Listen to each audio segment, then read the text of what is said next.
আসসালামু আলাইকুম এভরিওয়ান। দেখো তো এগুলো কি নিয়ে আসলাম। দেখে অবশ্যই বুঝতে পারছো আজকে চিকেন বিরিয়ানি রান্না হবে।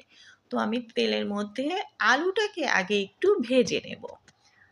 আর বিরিয়ানির আলুটা আমি একটু ভেজেই নেই, কারণ ভালো লাগে আমার কাছে। এই তো পেঁয়াজটাও ভেজে নিলাম, তারপর সব মশলা দিয়ে আমি চিকেনটাকে একটু ভালো করে কষিয়ে নেব। আর এটা কিন্তু ঝাল ঝাল একটি চিকেন বিরিয়ানি হবে। আর আমরা কিন্তু ঘরের সবাই ঝাল খেতে খুব পছন্দ করি।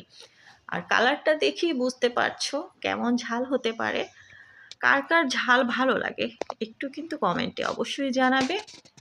চিকেনটা আমি কষিয়ে নেওয়ার পর ভাজা আলুগুলো দিয়ে ভালো করে কষিয়ে নিয়ে একটু কুমকুম গরম পানি দিয়ে দিলাম। তারপর এটা ভালো করে কষানোর পর এটার মধ্যে আমি পোলার চালগুলো দিয়ে দেব। তো কষানো হয়ে গেল, এখন আমি পোলার চালটা দিয়ে অনেকক্ষণ ভাজতে হবে। এটা যতটা ভাজা হবে ততই কিন্তু মজা হবে আর একদম ঝরঝরে হবে। এই তো কুমকুম গরম পানি দিয়ে দিলাম।